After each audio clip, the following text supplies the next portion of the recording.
This is the theatre.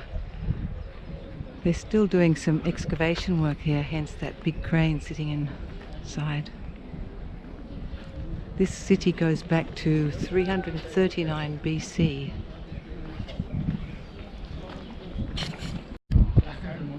So this arcade is 500 meters long and 11 meters wide, and it was a really important connection between the ocean that was just in front but is now quite a way away, and the great theatre, the gymnasium theatre.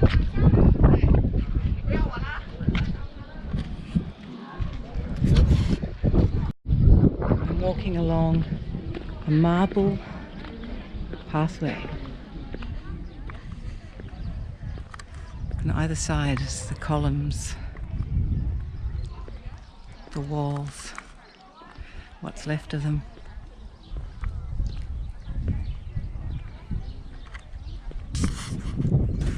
It's hard to imagine that the ocean was at the end of this walkway.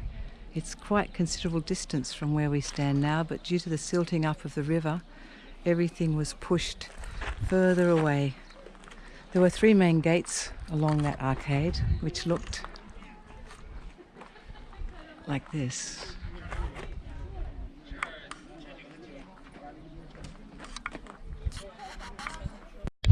This theatre is undergoing restoration.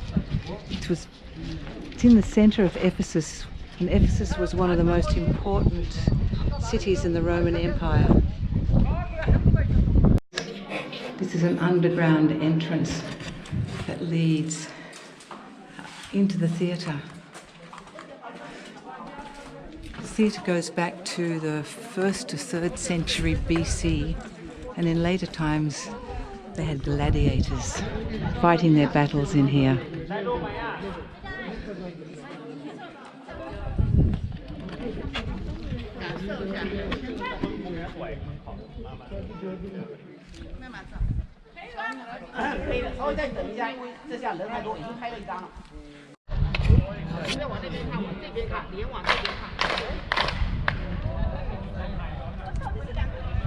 This is a group of Chinese showing the percussive nature of this theatre.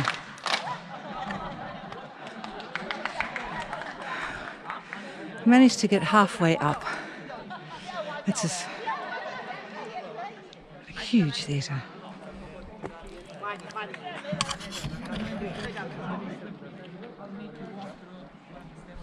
So we're looking beyond the theatre down to that walkway that used to lead to the ocean, and you still cannot see where the ocean is.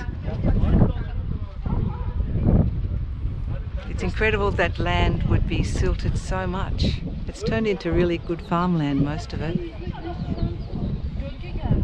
As far as I know, the remnants of the building over in the distance is where the harbour was.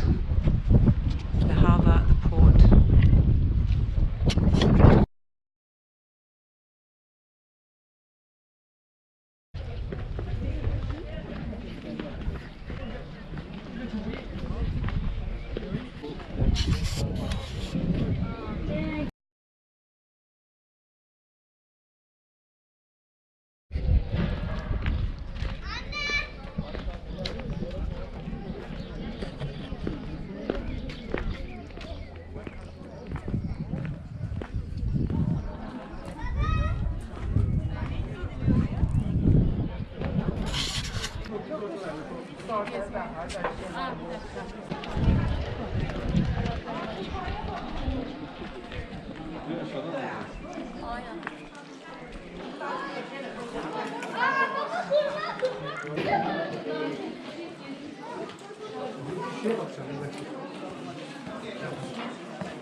only imagine what it must be like to walk these streets 2,000 years ago. And now who walks the streets are tourists. And the majority of the tourists that are here today are Chinese.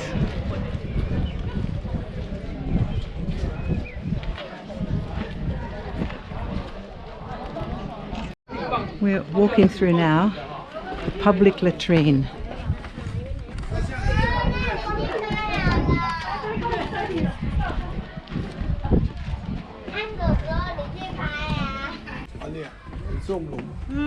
The toilet seats. Everything just goes down into the drain. From where, I don't know. The fresh water running through here. They had fresh water to take it all away. So there was no privacy here. People just came and sat, relaxed. Public toilet. Everybody.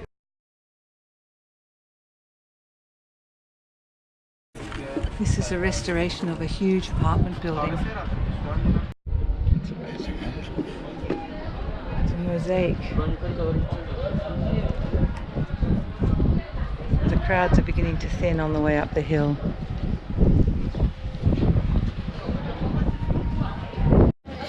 This is the Temple of Hadrian, the emperor from 117 AD.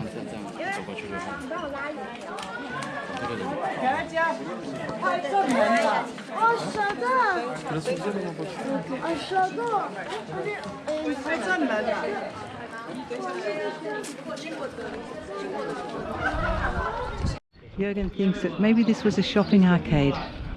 It's all these little rooms going up to the top of the hill. This is the foundations of a 1st century BC terraced house. 1,400 square meters.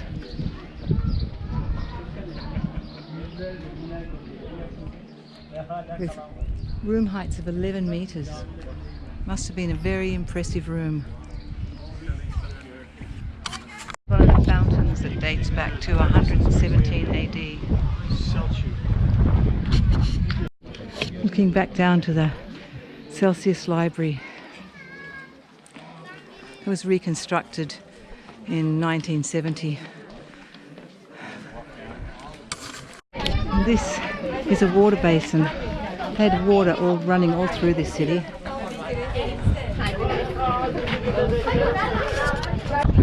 It's a court. And the centre was used either for food preparation or an altar for the goddess Hestia. Here's another little mini theatre.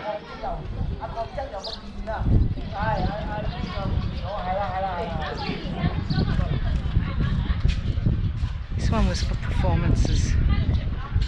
Entrance up to the top layer of the theatre that we've just been sitting in.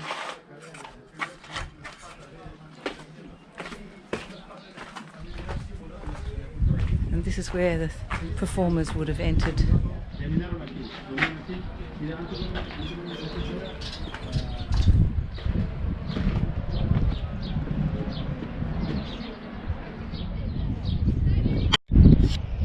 These are the water pipes that run all through the city, bringing water throughout the city. And there is a 2-story basilica. And the hill has grown on top of it.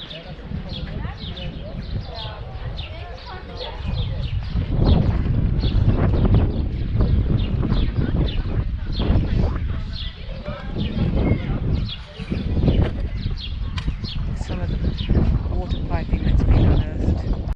This is the area where the Great Market Hall was.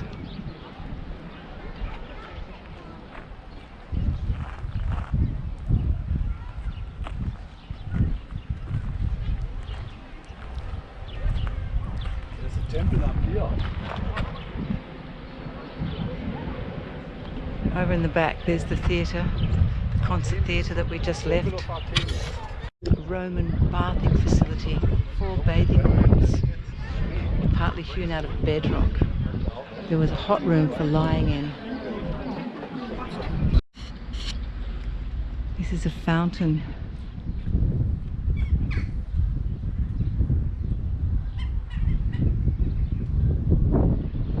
been such a beautiful city.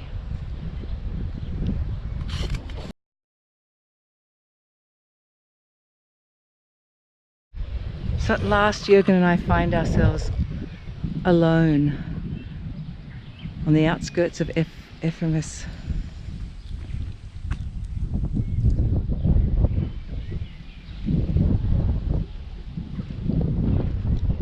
It's quite a big town to walk around.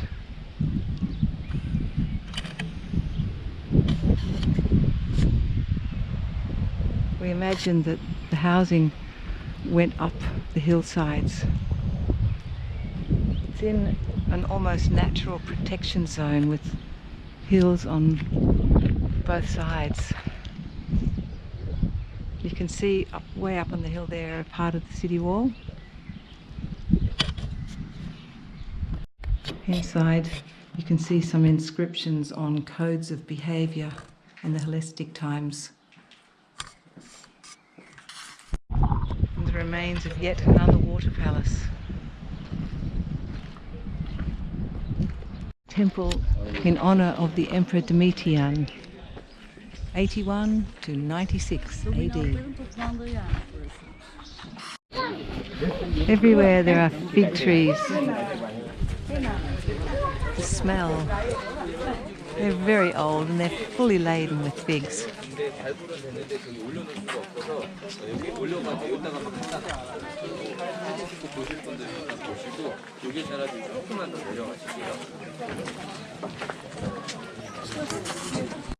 And this is the processional way back down towards the library. Underneath here was sewerage running. It's a procession of tourists now. So we've completed the 4-kilometre round trip of Ephesus. What an incredible place this is, and it was. And it's quite amazing to know that it was all pretty much buried until 1961. We're walking inside what was the Church of St. Mary. It's 140 metres long and how wide, Jürgen? 30 metres wide.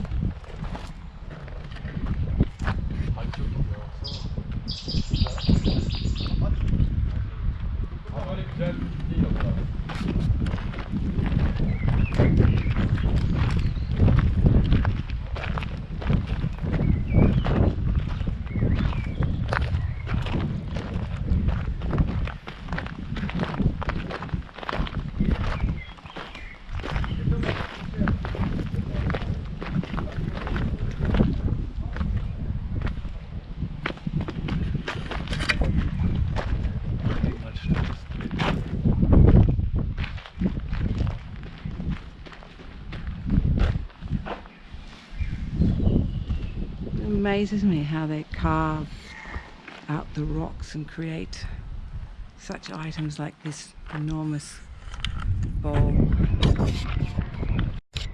It's a massive church. The first church, and then they built another one around. I really wonder what all the individual rooms were for. Must have used an old temple or something.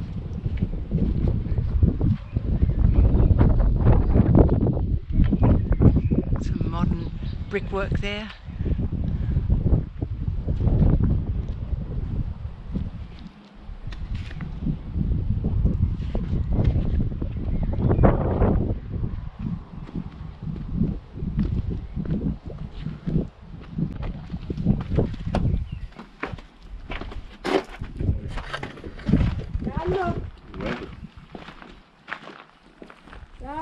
I think it's a baptismal place. Yeah.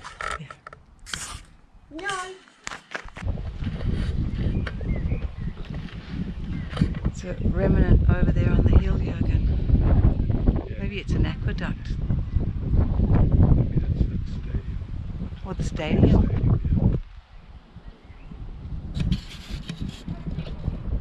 Footage of this slabs of rock.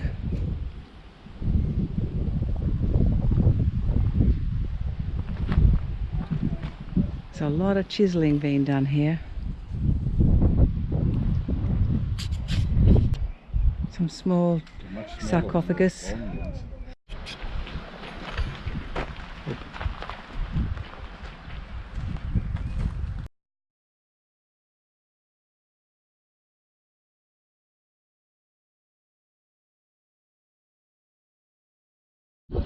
We're sitting in what is, I consider, beyond ancient, 11th century BC, and right on top of the column there's new life. There's a baby stork. Behind it is the basilicum and another fort-like structure, which we're not sure what that is.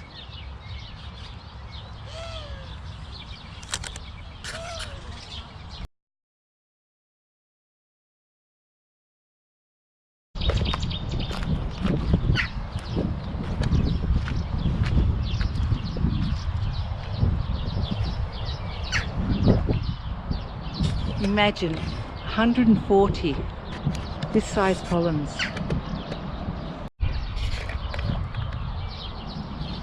This column is huge, as you can see by Jürgen standing next to it.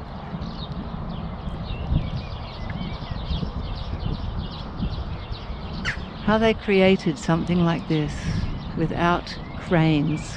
It's big. It's really big. Big. It's big. It's another one of the big things of the world.